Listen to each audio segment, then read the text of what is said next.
As I was sitting here, I thought of something and I realized that I would never make the video, or not, excuse me. I knew that I would never sit down and write it out, but I did think it was a worthy thought. And that thought was, while I was sitting at the breakfast table watching the first graders eat, I noticed one girl in particular. And when other kids would have something to say, she would just stop and listen. And I noticed that all the kids really liked her, and I thought, gosh, that would be a good talent to grow up with, knowing and valuing what other people think. And the reason why I started to think about that in the first place when I sat down is because I was thinking of this other girl. There's two girls, actually, and I just think they're so intelligent and brilliant. And when they come here, they just sit and listen to what I have to say. Now, granted, I really like my own thoughts. Who doesn't like their own thoughts? Well, I also hate them, I guess. But the point being is that one woman said to me the other day, she said, well, he needs to learn that everything he thinks doesn't have to come out his mouth. And that's a problem I have. If I think it, I have to say it. That's what I'm doing right now. Anyway, that's the unedited reason why the things that I say are so on the fly and unedited and they don't look pretty. And why I encourage not rewatching, because every time I watch a video, I'm like, I need to do that over. Or that piece of hair is sticking up a weird way, or you really should be wearing teeth. I think of something that's wrong. Anyway, I was just thinking how awesome it is to just sit and listen to other people and how much wiser it would make you. Usually women don't figure that out until they're in their 30s or 40s. But this little girl, she had just lost a tooth. And that would be a pretty exciting thing that you'd want to tell others about, but she didn't want to tell others. She just sat and listened, because when she was showing that she lost a tooth, then all the other kids wanted to tell about their stories about losing a tooth and how it was taken out and stuff.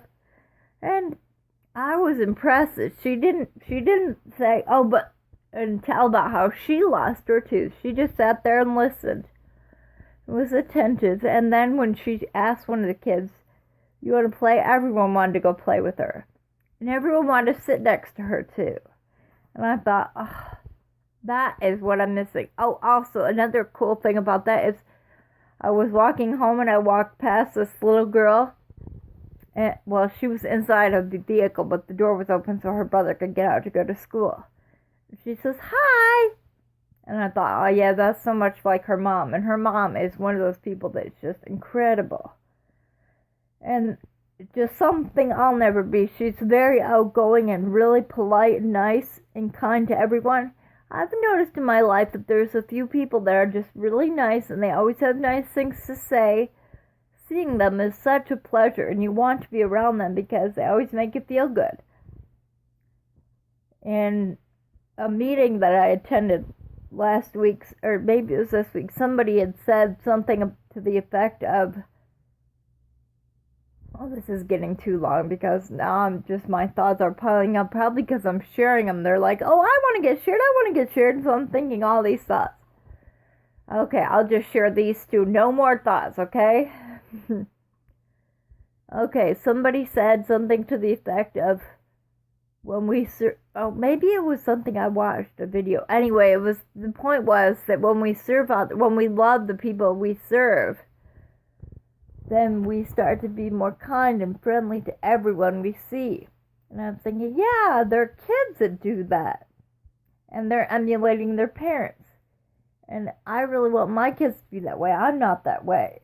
But I want them to be that way. So I probably need to be that way. Because I'm not necessarily prickly or like a cactus or anything, but just not the type of person that just walks up. I don't like when I'm walking. A good test would be when you see someone when you're walking down the street.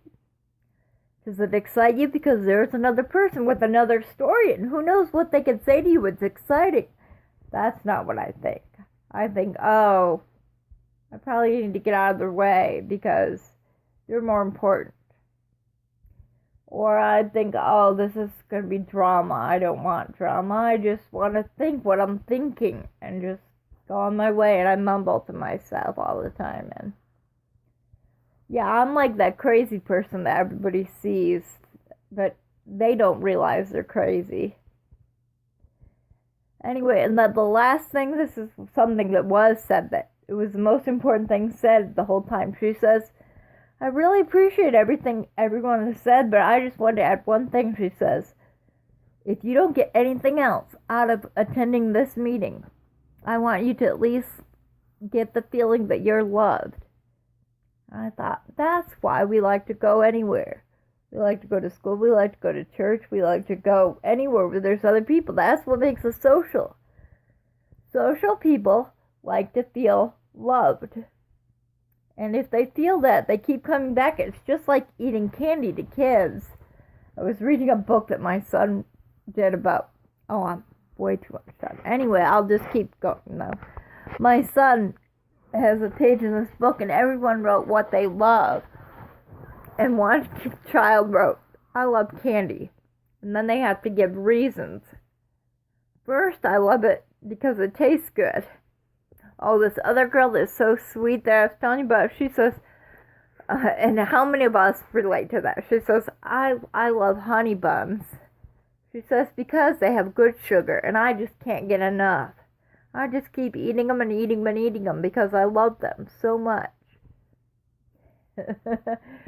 Anyway, I think for social people, loving or feeling that love is as addicted as sugar is to kids and to us adults. That's why we eat. Some of us eat because we need to stay alive, but a lot of us eat because things taste good, and we eat even when we don't need food. We want to eat candy. We're addicted to sugar. Likewise, I think it would be a good thing for people to be addicted to being places where they feel love, to the point that they realize it starts with them. Okay, Michael Jackson song in my head. I hate it when that happens. Anyway, so what we need to do is start with ourselves and be loving to others so we can create an environment of love. And so if we want other people to like us, then we need to like them and show them they matter, because if people feel love, they'll want to be around us. Wow, that was a lot.